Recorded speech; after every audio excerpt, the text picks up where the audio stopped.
اعوذ باللہ من الشیطان الرجیم بسم اللہ الرحمن الرحیم وما كان قولهم إلا أن قالوا ربنا اغفر لنا ذنوبنا وإسرافنا في أمرنا وثبت أقدامنا وانصرنا على القوم الكافرين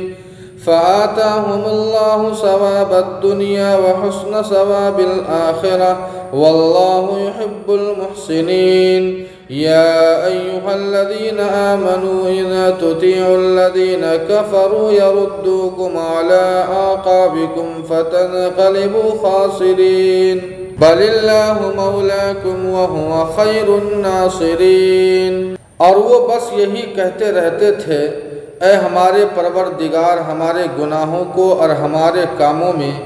ہماری زیادتیوں کو معاف فرما دیجئے، ہمارے قدم کو مضبوط رکھیے اور کافروں کے مقابلے ہماری مدد فرمائیے۔ اللہ نے ان کو دنیا کا بھی اجر دیا اور آخرت میں بھی بہترین اجر ملے گا، اور اللہ نیکی کرنے والوں کو پسند کرتے ہیں۔ اے ایمان والو، اگر تم لوگوں نے کافروں کی بات مان لی تو وہ تم کو الٹے پیروں واپس کر کے رہیں گے، پھر تم گھاٹے کے ساتھ واپس ہو جاؤ گے، بلکہ اللہ ہی تمہارے دوست ہیں اور وہی بہترین مددگار ہے۔ ناظرین، اس آیت کریمہ میں اللہ تعالیٰ نے انبیاء اور ان کے صحابہ کے متعلق بیان فرمایا ہے کہ میدان جنگ کے اندر اتنے سارے مصائب اور پریشانیوں کے باوجود کبھی اپنی زبان سے حرف شکایت کو نہیں نکالا، اور اپنے دشمن اور کسی مخلوق کے سامنے کبھی وہ جھکے نہیں،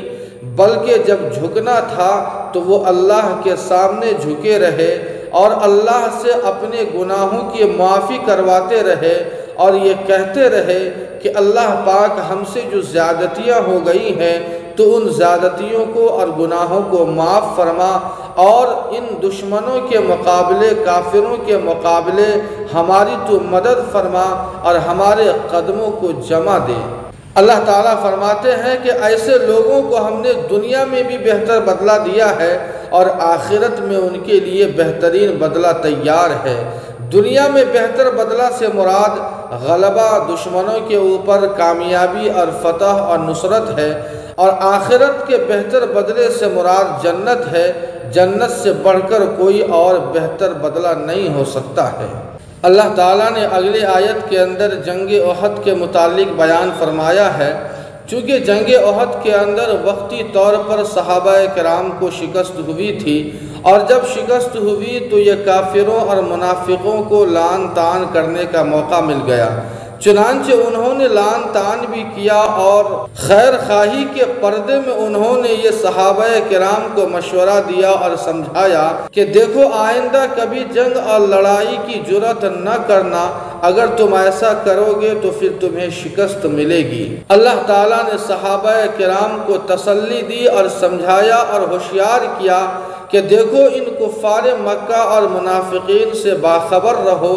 اگر تم نے ان کی بات مان لی تو جس ظلمت سے اللہ نے تمہیں نکالا ہے اور روشنی میں تمہیں لایا ہے، یہ کافرین اور منافقین تمہیں پھر اسی ظلمت کی طرف ڈھکیل دیں گے، جس کا نتیجہ یہ ہوگا کہ تمہیں دنیا اور آخرت دونوں جگہ خسارہ اٹھانا پڑے گا۔ گویا یہاں اللہ تعالیٰ نے اپنے بندوں کو، صحابہ کرام کو،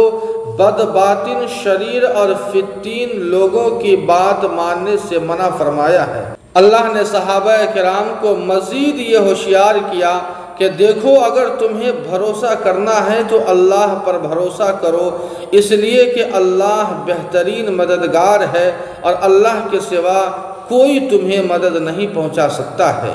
اللہ تعالی ہم سبوں کو اپنی ذات پر کامل یقین نصیب فرمائے۔ وما علینا الا البلاغ۔